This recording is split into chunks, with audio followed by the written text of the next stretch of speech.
계시록 2장 18절에서 29절 말씀. 두아디라 교회의 사자에게 편지하라.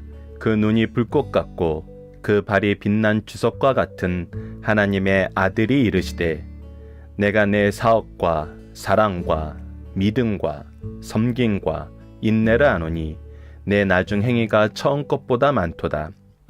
그러나 내게 책망할 일이 있노라. 자칭 선지자를 하는 여자 이세벨을 내가 용납함이니 그가 내 종도를 가르쳐 꾀어 행음하게 하고 우상의 제물을 먹게 하는도다. 또 내가 그에게 회개할 기회를 주었으되 자기의 음행을 회개하고자 하지 아니하는도다.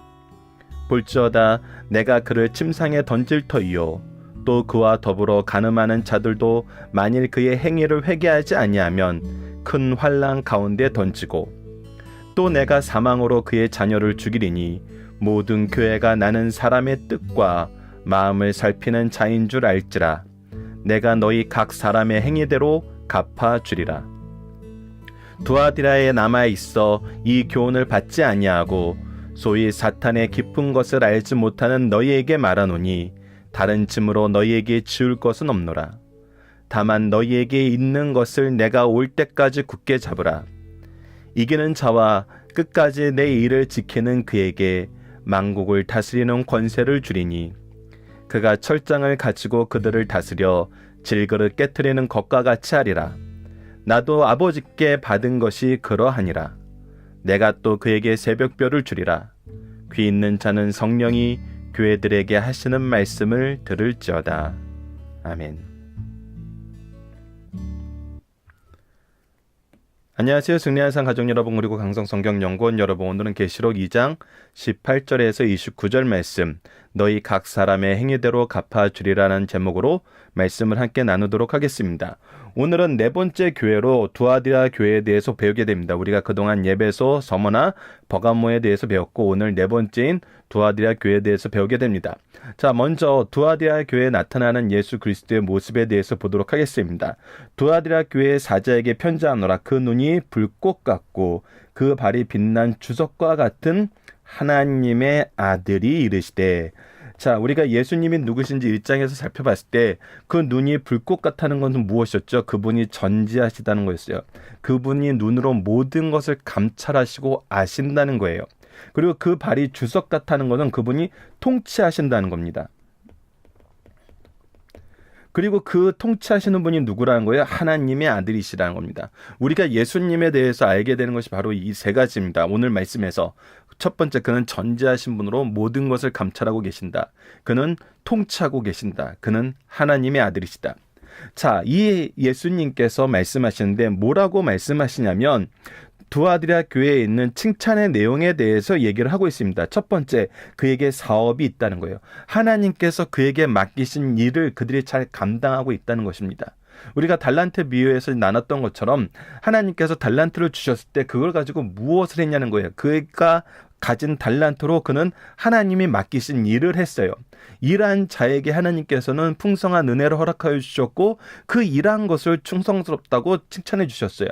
하지만 그렇지 않은 자들은 어떻게 했어요? 땅에 묻어둔 자는 악한 자라고 얘기했어요. 그에게 사업이 있다는 것은 하나님께서 우리에게 맡기신 사명을 우리가 잘 감당하고 있다는 거예요. 그리고 무엇이 있었어요? 사랑이 있었어요. 믿음이 있었어요.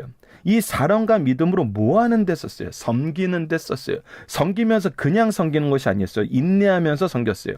참았어요. 이 인내한다는 것은 무엇이 있다는 거예요? 소망이 있었다는 거예요. 여러분, 그래서 우리가 교회에서 리더로서 쓰임을 받을 때 어떤 모습으로 쓰임을 받습니까? 우리가 하나님의 일을 열심히 해요. 이 열심히 하는데 그 배경, 그 바탕이 뭐예요? 하나님이 우리에게 주신 그 사랑으로 우리가 섬기는 거예요. 수고하는 거예요. 그리고 우리의 믿음은 하나님의 복음이 확장되고 하나님 나라가 확장되는 거예요. 그 믿음이 있어요. 그렇기 때문에 우리의 사업과 사랑과 믿음은 항상 누군가를 세우는 곳으로 나가요. 근데 세우는데 우리가 실망할 수도 있어요. 실패한 것처럼 보일 수도 있어요. 하지만 우리는 어떻게 해요? 참된 소망 안에서 인내해요. 그랬을 때 무엇이 나타나는 거냐입니까? 내 나중 행위가 처음 것보다 많도다. 이것이 계속 확대된다는 거예요. 확장된다는 거예요. 하나님께서 우리에게 맡기신 사업이, 사랑의 수고가, 믿음의 역사가, 섬김으로 인해서 교회가 성장하고 우리가 참된 소망인 예수 그리스도를 바라보는 이 인내가 더 커진다는 것입니다. 이것이 성장이에요. 이것이 지금 두아디아 교회 예수 그리스도께서 칭찬하신 내용입니다. 그런데 이 교회에도 책망할 내용이 있습니다. 그 책망할 내용이 무엇입니까? 바로 20절 말씀부터 시작합니다. 책망할 일이 일어나 자칭 선지자라 하는 어떤 사람? 자칭 선지자라. 내가 말씀의 은혜를 가졌다. 내가 하나님의 보내심을 받았다. 라고 자칭 얘기하는 여자 이세벨을 내가 용납하는다. 이 이세벨에 대해서 우리가 구약 성경을 통해서 확인할 수 있는 것은 아합 왕에게 시집온 여자이지만 이 여자는 이 이스라엘 민족에게 무엇을 가져다냐면 우상과 행음을 가져다 줬어요. 그랬는데 결국 하나님의 선지자다고 하는 여자가 와서 무엇을 했어요? 하나님을 거역하는 일을 촉진시키고 편만하게, 이스라엘 땅에 편만하게 이 일이 일어나게 만들었어요. 그래서 그가 하는 일은 뭡니까? 그가 내 종들을 가르쳐 꿰어. 가르쳐 꿰어. 하나님께서 처음 주신 말씀, 그것을 믿게 하는 것이 아니라 새로운 그가 가져온 다른 것을 가르치고 이것으로 깨워낸다는 거예요. 교회가 잘 성장하고 있어요. 말씀 안에서 믿음과 사랑과 소망과 섬김과 하나님이 주신 사명이 잘 일어나고 있어요. 그런데 어떻게 해요? 더 좋은 게 있습니다. 더 효율적인 게 있습니다. 더 효과적인 게 있습니다. 더 교회를 폭발적으로 성장시킬 수 있는 것이 있습니다. 우리 신앙생활이 더 재밌게 만들 것이 있습니다. 이렇게 가르쳐 꿰어서 무엇되게 해요? 행음하게 하고 우상의 재물을 먹게 해요. 교회에서는 있을 수 없는 일, 하나님 섬기는 것과 반대되는 일이 용인되고 확장되어 가고 편만해지게 됩니다. 그랬을 때 하나님께서 어떤 조치를 취하십니까? 또 내가 그에게 회개할 기회를 주었을 때, 예수님께서는 분명히 이거에 대해서 지적하고 회개할 기회를 주셨어요. 근데 자기의 음행을 회개하지 아니하는도다. 뭐예요? 회개하지 않는다는 것입니다. 회개하지 않는 일이 역사가 나요. 이것이 우리가 주의해야 되는 것입니다. 왜 회개하지 않을 것 같아요, 여러분들? 그들이 가르쳐 꿰어 행음하게 하고 우상의 재물 먹게 하는 것이 더 좋아 보이는 거예요.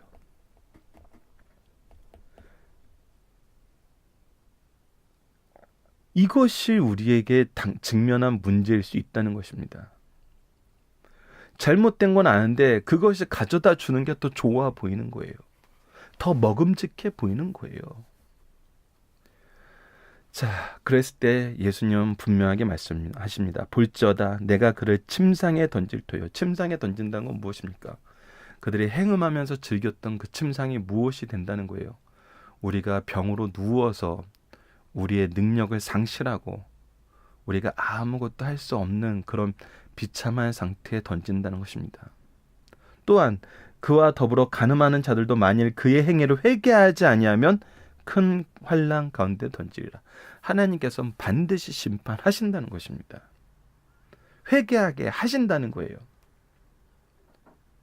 23절을 보시다. 또 내가 사망으로 그의 자녀를 죽이리니 이 행음하는 거, 우상의 재물을 먹게 하는 거, 혼합주의가 교회에 팽배한 거는 결국 무엇을 이끌어내냐면 우리의 자녀가 죽게 되는 걸 이끌어내요. 이것은 구약에서도 이 이세벨의 가정, 아합의 가정이 하나님 앞에 어떤 심판을 받았는지에 대해서도 보여주지만 여러분 현대적인 의미에서도 보십시오. 교회가 혼합주의에 빠져들고 우리 시대에 뭔가 우리가 즐거워하는 걸 성취한 다음에 우리 자녀들이 어떻게 되나 보십시오. 교회에 남아있질 못합니다. 우리는 혼합된 걸 가르쳐서 교회 안에서도 이런 것을 할 수 있어라고 가르치지만 그것을 보고 자랐던 사람들은, 자녀들은, 제자들은 굳이 우리가 교회에서 어정쩡하게 세상에 나가면 더 즐겁게, 더 좋게 즐길 수 있는데 무엇하러 교회에 남아있냐는 거예요. 무엇하러. 교회가 혼합주의를 가르치는 순간 교회에 남아있을 이유가 사라지는 것입니다. 우리가 여름 성경학교를 통해서 경험했던 것 중에 하나가 그거잖아요. 우리가 말씀만 열심히 가르치는 여름 성경학교를 할 때는 부모도 자녀도 말씀을 배우기 위해서 여름 성경학교를 와야 된다는 결단과 그 목적이 분명했어요. 근데 우리가 여러 가지 프로그램을 만들어서 여러 가지 행사를 했을 때 자녀들은 차라리 저는 다른 캠프 갈래요. 영어 캠프 갈래요. 물리학 캠프 갈래요. 여행 캠프 갈래요 하고 떠난다고요. 우리가 혼합주의가 지혜로운 것 같고 좋은 것 같지만, 우리 교회를 확장시키고 뭔가 새롭게 변화시키는 것 같지만 오히려 연약하게 만들고 영적인 죽음만 불러온다는 것은 이미 우리가 경험한 바입니다. 모든 교회가 나는 사람의 뜻과 마음을 살피는 자인 줄 알리라. 내가 너희 각 사람의 행위대로 갚아주리라. 보십시오. 예수님께서는 어떤 분이라는 겁니까? 사람의 뜻과 마음을 살피는 자인 줄 알리라. 왜요? 예수 그리스도께서 그 눈이 불꽃 같다는 것은 모든 것을 아신다는 거예요. 행음의 일반적인 특징, 이런 것들의 특징은 뭐예요? 음성적으로 더 많은 행위를 할 경우가 많아요. 감춰두고 하는 경우가 많아요. 그러나 누구는 아세요? 하나님은 아세요. 누가 감찰하세요? 그리스도께서 감찰하세요.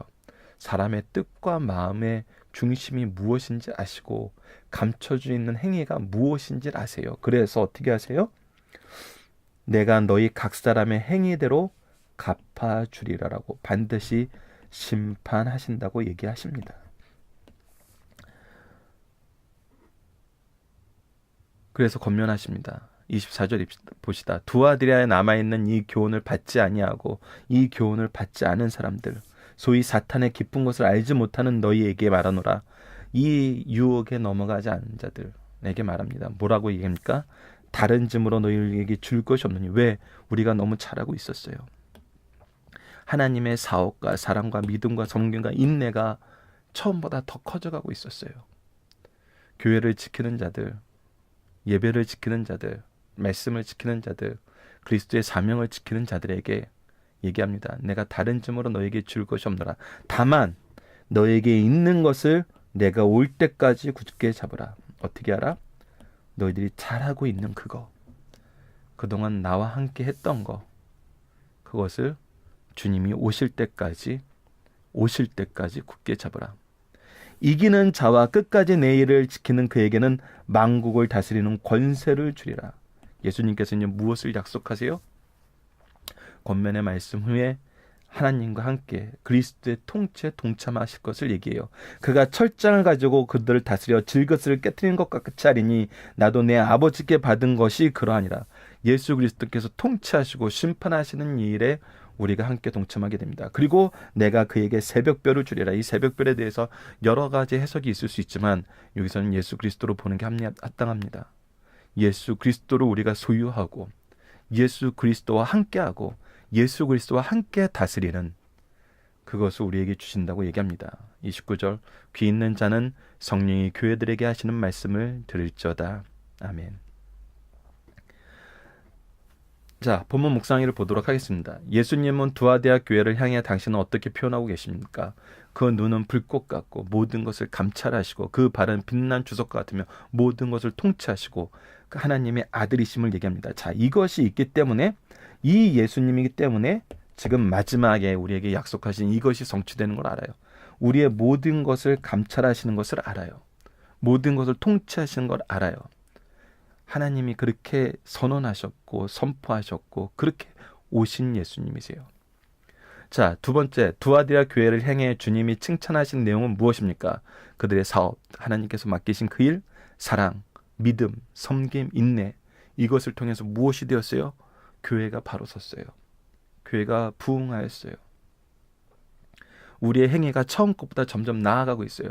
우리가 성장하는 삶을 살고 있어요. 그런데 3번, 두아디아 교회를 향한 주님의 책망은 무엇입니까? 자칭 거짓 선지자라 하는 자가 들어왔는데 이것을 용납하고 그들이 종들을 가르쳐 꿰어내는 이 행음과 우상의 재물 먹는 것이 자리 잡게 되었어요. 이것을 지혜롭게 생각해요. 이것이 더 좋은 거라고 생각해요. 더 효과적인 것이라고 생각해요. 그래서 하나님이 그것이 아니다라고 회개할 기회를 주었을 때 회개하지 아니에요. 계속 음행해요. 근데 어떻게 해요? 그를 침상에 던지고 큰 환난 가운데 던지고 자녀들이 죽게 되는 이 모든 것을 알아요. 경험하게 됩니다. 이 모든 심판을 우리에게 주신다는 거예요. 무엇을 위해서? 회개하게 하시기 위해서. 주님이 모든 것을 감찰하시는 분임을 우리는 알아야 됩니다. 두아디아 교회를 향한 주님의 권면의 내용은 무엇입니까? 우리가 이것을 용납하지 않는 그것을 계속 지키면서 우리가 뭐예요? 우리에게 있는 것을 주님이 올 때까지 굳게 잡으라는 것입니다. 주님께서 이긴 자에게 약속하신 것은 무엇입니까? 만국을 다스릴 권세를 주시고 심판에 함께 하시게 하시고 예수 그리스도를 소유하게 하신다는 것입니다. 이것이 우리에게 주신 소망의 약속이고 승리했을 때 얻게 되는 능력임을 우리로 하여금 보게 하십니다. 자, 중심사상을 하나씩 살펴보도록 하겠습니다. 본문에 나타난 두아디라 교회에 상고하기 전에 두아디라의 역사적 배경을 살펴봅시다. 두아디라시는 버가모 동남쪽으로 64km 떨어진 곳에서 서머나의 중간 지점에 위치해 있습니다. 계시록에 기록된 아시아의 7교회 중 제일 작은 도시입니다. 두아디라시는 카이코스와 헬러스 두 계곡 중간에 위치한 공업도시로 수많은 동업조합이 있었습니다. 예를 들어 제빵업자, 구리장식협회, 염색공, 독일공업회 등이 있었습니다. 빌립보 교회의 개종자 중 대표적인 인물인 루디아의 고향이 두아디라였습니다.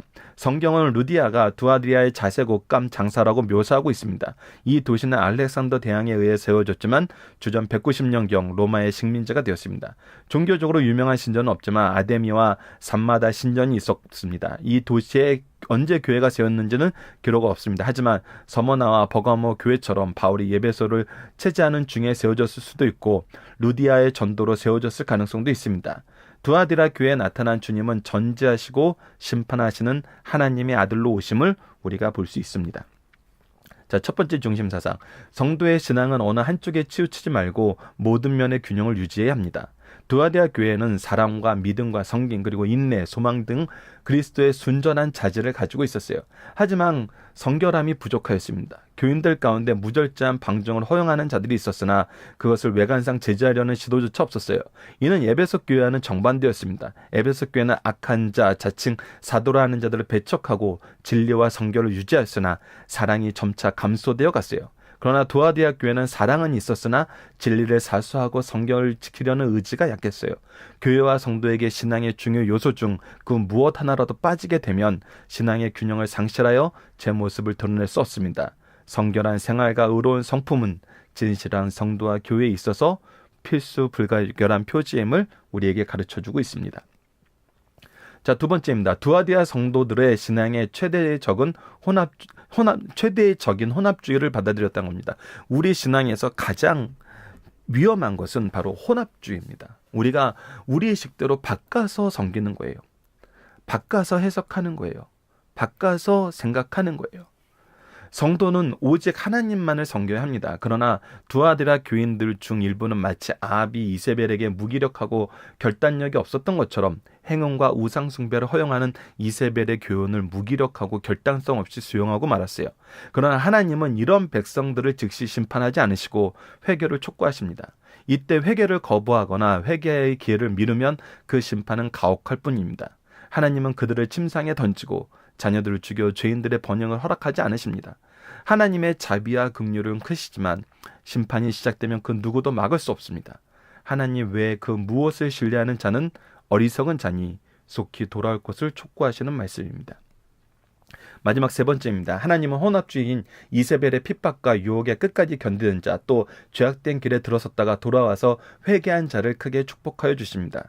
즉 만국을 다스리는 권세와 새벽별을 주십니다. 이는 만국을 다스리는 그리스도의 권세에 참여하게 하여 사탄의 권세를 능력 있게 파할 수 있고, 새벽별은 주님을 가리키는 말씀으로 주님의 영광과 신분에 참여케 하신다는 것입니다. 이와 같이 영적 전쟁에서 승리하는 자들에게는 그리스도의 능력과 영광에 참여하게 하신다는 사실을 우리에게 가르쳐주고 있습니다. 살펴보기 정답 여러분들 카페를 통해서 확인해 주시고요. 자, 적용하기를 보겠습니다. 우리의 삶 속에서 지혜롭다고 생각하나 사실 미련한 것은 어떤 것들이 있나요? 자, 지혜롭다고 생각하나 미련한 것들, 제가 함부로 말씀드리기에는 좀 어렵지만, 저는 어제도 이제 예배를 회복하는 거, 말씀을 회복하는 거, 우리가 주일 성수하는 거, 최근에 나타나는 30, 40대 이제 젊은 가정에서 나타나는 것들은 한국 사회가 참 살기 어려워요. 주 5일이 실현됐지만 중고등학생만 돼도 이젠 사실 주일이 그들에게 사라지죠. 하도 경쟁이 심하고 공부해야 될 양이 많으니까 학원 가는 시간도 많아지고, 그래서 때때로는 그런 얘기를 합니다. 주일이 어떻게 보면 유일하게 가족들이 함께 할 수 있는 날인데 가끔은 예배를 빠지고 바람도 쐬러 좀 나가고 싶고 뭐 영화도 좀 보고 싶고 여러 가지 우리들이 나눌 수 있는 그런 것들을 나누고 싶습니다라고 얘기하는 사람들이 있어요. 그래서 이제 주일을 우리가 예배 드리는 날로 딱 정해서 놀 수가 없고, 이것을 이제 야금야금 바꿔서 생활을 해야 되는 그런 환경에 놓이게 됩니다. 그러나 여러분들, 아까 여름성경학교에 얘도 얘기했지만 우리 자녀들에게 정말 좋은 것이 무엇일까요? 우리에게 정말 좋은 것이 무엇일까요? 우리에게 말세가 다가오고 우리 인생이 점점점 이렇게 악이 흥황하는 세대에 살게 되면은 그 안에서 우리는 절대 승리할 수 없습니다. 우리가 최고의 악이 되어서 최후의 승자가 된다는 것은, 그것을 바라보고 산다는 것은 미련한 삶이죠. 그러나 그리스도 안에 있는 사람은 그리스도께서 승리하게 하신다는 오늘의 말씀이 있습니다. 우리 자녀들에게 정말 가르쳐주고 우리 부모님들이 정말 전해줘야 되는 놀라운 사랑의 내용은 예수 그리스도의 사랑이죠. 그래서 교회에서 그리스도를 가르치는 환경 속에서, 그리스도를 나누는 환경 속에서 우리가 예배로 하나 되는 거, 어떻게 보면 그것이 가장 아름다운 가정의 모습이고 가장 지혜로운 가정의 모습입니다. 우리가 주일을 시간을 나눠서, 내용을 나눠서 빨리 예배드리고 빨리 무엇도 하고 무엇도 하고 무엇도 하는 게 지혜로운 것 같지만, 오히려 예수님을 가리게 되는, 예수님을 충분히 알려주지 못하게 되는 그런 어리석음일 수 있습니다. 우리가 이런 면이 우리 삶 속에 많이 있을 수 있으니까 우리가 이 부분은 다시 한번 말씀을 기초로 예수 그리스도를 중심으로 다시 한번 생각해보는 시간을 가졌으면 합니다. 승리하는 삶의 특징은 무엇입니까? 바로 예수 그리스도를 우리가 시인하고 그분이 모든 것을 감찰하시고 다스리시고 하나님의 아들로서 통치하시고 우리의 모든 것을 지켜보시고 하나님의 말씀의 기초로 살펴보신다는 걸 아는 것, 그리고 이것을 인정하는 것, 이것을 기준으로 삼는 것. 그랬을 때 하나님이 우리를 승리하게 하신다는 것, 이것을 우리가 경험하고 증거하는 삶을 사는 것입니다. 자, 말씀을 기초로 기도하기를 통해서 마치겠습니다. 하나님, 우리에게 만국을 다스릴 권세를 주시는 분도, 구원의 충만함을 주시는 분도 오직 예수 그리스도임을 굳게 믿게 하여 주소서. 세상은 권세와 능력과 영광을 얻기 위해 주님 외에 다른 것을 따르라 하나 이들이 주장하는 것은 헛되고 미련한 것임을 깨닫게 하여 주소서. 오직 주님만 바라보게 하여 주소서. 예수님 이름으로 기도드립니다. 아멘.